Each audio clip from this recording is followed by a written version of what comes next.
JDS ಕಾರ್ಯಕರ್ತರು ಜನಾಂದೋಲನ ಕಾರ್ಯಕ್ರಮಕ್ಕೆ ತೆರಳುವ ಬಸ್ಸುಗಳಿಗೆ ಬೆಂಗಳೂರು ಗ್ರಾಮಾಂತರ ಜಿಲ್ಲಾಧ್ಯಕ್ಷ ಬಿ ಮುನೇಗೌಡ ದೊಡ್ಡಬಳ್ಳಾಪುರ ನಗರದ ಜೆಡಿಎಸ್ ಕಚೇರಿ ಮುಂಭಾಗ ಚಾಲನೆ ನೀಡಿದರು.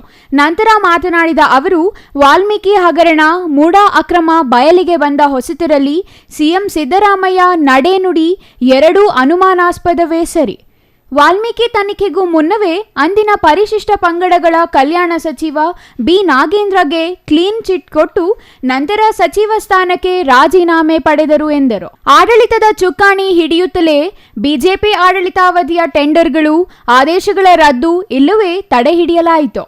ಅದೇ ರೀತಿ 50-50 ನಿವೇಶನ ಹಂಚಿಕೆ ನಿಯಮ ರದ್ದು ಮಾಡಲು ಅವಕಾಶವಿತ್ತಲ್ಲ. ಹಾಗೆ ಮಾಡುವ ಬದಲು ಸಿದ್ದರಾಮಯ್ಯ ತಮ್ಮನ್ನು ರಕ್ಷಿಸಿಕೊಳ್ಳುವ ಗುರಾಣಿಯಾಗಿ ಬಳಸಿಕೊಳ್ಳುತ್ತಿದ್ದಾರೆ. ವರ್ಗಾವಣೆ ದಂಧೆಯಿಂದ ಬಯಲಾದ ಅಕ್ರಮಗಳವರೆಗೆ ಕಾಂಗ್ರೆಸ್ ಸರ್ಕಾರ ಹಗರಣಗಳ ಸರದಾರ ಎನ್ನುವುದು ದೃಢಪಟ್ಟಿದೆ. ಸತ್ಯಾಂಶ ಹೊರಬರಲು ಮುಖ್ಯಮಂತ್ರಿ ಸ್ಥಾನಕ್ಕೆ ಸಿದ್ದರಾಮಯ್ಯ ರಾಜೀನಾಮೆಯೊಂದೇ ಪರಿಹಾರವಾಗಿದೆ ಎಂದರು. ಕಾಂಗ್ರೆಸ್ ಸರ್ಕಾರವನ್ನು ಜನಸಾಮಾನ್ಯರು ಪ್ರಶ್ನಿಸುವ ಮಟ್ಟಿಗೆ ಮಹರ್ಷಿ ವಾಲ್ಮೀಕಿ ಪರಿಶಿಷ್ಟ ಪಂಗಡಗಳ ಅಭಿವೃದ್ಧಿ ನಿಗಮದ ಹಗರಣ, ಮೂಡಾ ನಿವೇಶನಗಳ ಹಂಚಿಕೆ ಅಕ್ರಮ ಚರ್ಚೆಯ ಕೇಂದ್ರ ಬಿಂದುವಾಗಿ ರಾಷ್ಟ್ರಮಟ್ಟದಲ್ಲೂ ಗಮನ ಸೆಳೆದಿವೆ. ಅಹಿಂದ ಹೆಸರು ಹೇಳಿಕೊಂಡು ಅಧಿಕಾರ, ಸಾಮಾಜಿಕ ನ್ಯಾಯದ ಬಗ್ಗೆ ಪುಂಖಾನುಪುಂಖವಾಗಿ ಸಾರುತ್ತಾ ಬಂದಿರುವ ಮುಖ್ಯಮಂತ್ರಿ ಸಿದ್ದರಾಮಯ್ಯ ಅವರನ್ನು ಈ ಹಗರಣಗಳು ಸುತ್ತುವರಿದಿವೆ.